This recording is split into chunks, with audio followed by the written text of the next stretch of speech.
You humans are disgraceful! The alien screamed as the humans removed the black bag covering its head. Its mandibles twitched and shook. Spittle flew everywhere. Its 4 eyes were scanning the room, jumping from place to place. The long, powerful arms with the deadly hooked claws at the end of them were secured with an old chain that had links half-inch thick. Maybe, Donald said. But since it was you who invaded us, I think we've earned the right for a little dishonor. He scratched at the 3-day stubble under his chin. My people will subjugate this worthless planet and make you beg for the release of death. The alien seemed to be working itself up the longer it talked. Donald glanced over to his team: Gracie, Andrew, and Williams. They stared with dead eyes at the prisoner, too shell-shocked and too tired to interrogate him. We'll see, Donald said. I have a few questions first. I will personally order your disembowelment. Donald took the old piece of rebar he'd shoved in the small of his back and cracked the alien across the leg. The impact made a wet snapping sound and the alien screamed with all its might. Donald waited for the alien to quiet down. No, Donald said. You're going to answer some questions. I'll beat the answers out of you if I have to, or you can save yourself some pain and talk. The alien's breath was coming in ragged gulps of air. You will not make me talk. Donald pressed on the broken leg with a boot. The alien only held out for moments before it screamed. Everybody breaks, Donald said. It's just a question of time. You see those other 3 people behind me? 2 of them said I should have just killed you. No sense in bringing the enemy back to a secure location. Too much trouble, they said. The 3rd one, though? Well, number 3 wanted to see you suffer. Wanted me to hurt you like you hurt us. Wanted your death to take weeks with you in agonizing pain the whole time. Right now, I'm the only friend you've got. You talk, you prove your life is worth me keeping around. Maybe this goes a different way. The alien glared at Donald. Its breathing was now short and staccato. I will not betray my people, vermin. Kill me and be done with it. Oh no. No, we're not going to make it that easy. See, if I really think you won't talk, I'm going to do the worst thing imaginable, Donald said. I'm going to leave. I'll walk out that door and let my associates have their fun with you. There won't be any stopping them once they start. You will die badly, crying for your mother. Do you people even have mothers? Of course we do, primitive. All intelligent species have parents. See, Donald said. That wasn't so hard, now was it? You've answered your first question. How about you tell me about your people? A quick glance to the other 3 humans convinced the alien. We are a proud warrior race. We take what we want from the lesser, weaker races of the galaxy.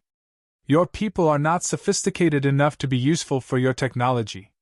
You are not evolved enough to even be a worthy slave race. Then why invade Earth? If we're so much beneath you, why even bother with us? Because you are prolific. We need a stable food source. You procreate without bound.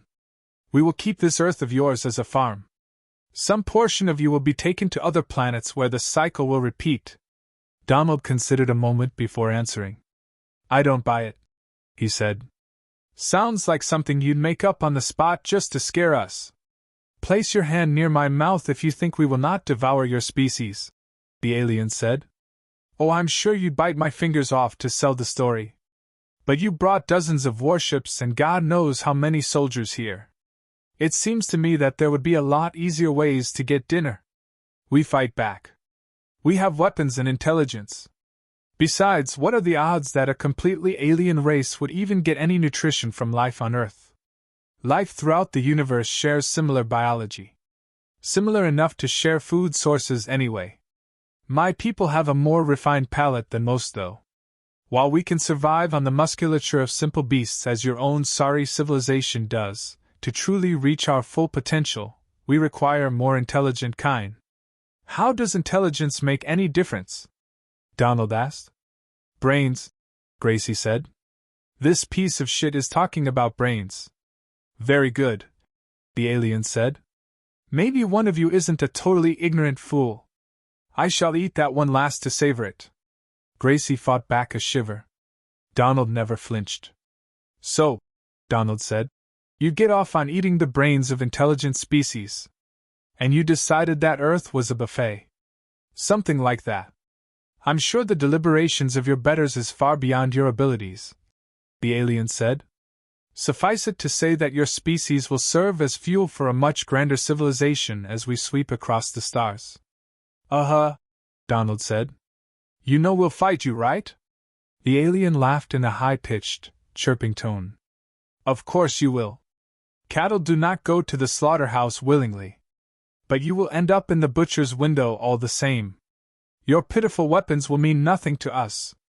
Captured your sorry face, didn't we? Andrew said, his voice a deep baritone that echoed off the plain concrete walls. It proves nothing, the alien said. Even the most docile of barnyard animals can cause damage if they get lucky enough. It was more than luck, Andrew said. We planned an attack and trapped you. You talk a good game, but I ain't seen nothing makes me think you're all that special. Why would you? Do your pets understand your literature? Perhaps pigs and cows debate your political systems? No, they do not. Mindless beasts that have no comprehension of the greater world around them. The fact that you cannot conceive of no longer being the smartest species on the planet is not my concern. How many ships did you bring? Donald asked. Thousands, the alien said. With millions of soldiers. The alien chuckled to itself. How far is your home? By your reckoning, it is a lifetime away. But by our superior technology, we can make the trip in under an Earth year. Your people bombed the cities first, Donald said. Why? If you're here for food, why destroy the largest concentrations of people? The alien clicked its mandibles.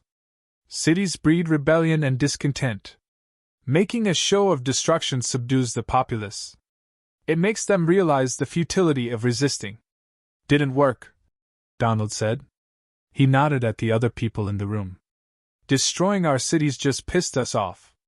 Do you even realize that you did the one thing no human has ever accomplished? The alien said. There are a multitude of things your people have not accomplished. You united humanity. You brought all of Earth together to fight you, Donald said.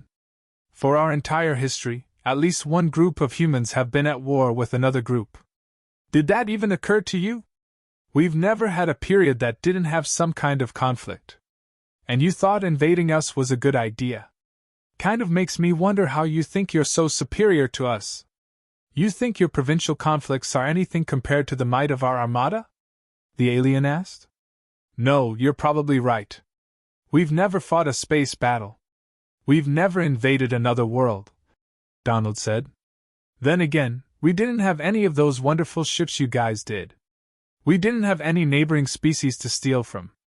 All we had was our wits. But we learned plenty about fighting. I got a question, Andrew said. When you aliens actually came down from your ships, how come you stood in those lines when you were fighting?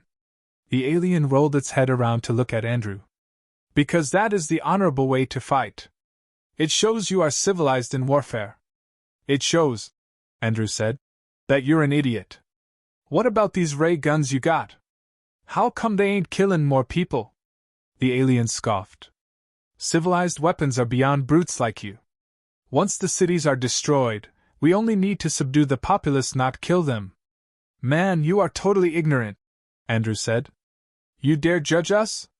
When you cannot comprehend our intellect? The alien pulled at its restraints as it continued. You who cannot even leave your own planet think to criticize a galactic empire? Contemptible dirt-eaters barely sapient enough to understand that fire is hot, much less how a star drive works. You should bow down on your knees and thank us for even allowing you to see the glory of the universe. The gunshot was deafening in the enclosed space. Donald could see the alien screaming but could not hear it over the ringing in his ears. Smoke wafted gently from the .45 in Andrew's hand. A pale blue fluid was running out of the alien's arm where Andrew had hit it, forming a small puddle beneath the chair. Minutes later, when most of their hearing had returned, Donald knelt down and looked into the alien's eyes. You know, maybe you are smarter than us. Maybe not. You certainly have better technology, but you stole most of that, didn't you?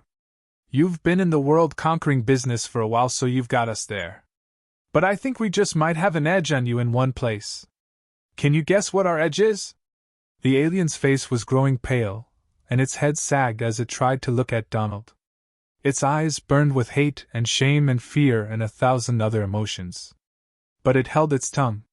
See, Donald said, leaning forward. While you've got all the expensive toys, I'm pretty sure we're the meanest species you've ever met. He stuck his thumb in the weeping bullet hole and pressed with all his strength. The alien screamed until it passed out. What now? Andrew asked. They've come here to eat us, Donald said. They think we're little better than cattle. They've killed a couple billion people already. They aren't going to stop.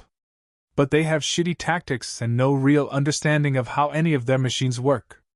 At least, judging by how much bragging this guy was doing. But he did pretty much tell us how to win. How's that? Gracie asked. He called us uncivilized, Andrew said. For all the wars in the modern era, we've been decreasing the brutality, at least, on paper. It's time we really cut loose, Donald said. Show them what uncivilized warfare really looks like. We let the worst impulses of our darker sides run free. That sounds dangerous, Gracie said. How can you control that? How can you come back from something like that? I don't know that I'd want to control it or come back from it, Donald said. He stared at the limp form of the alien prisoner and slid a knife from its sheath on his thigh.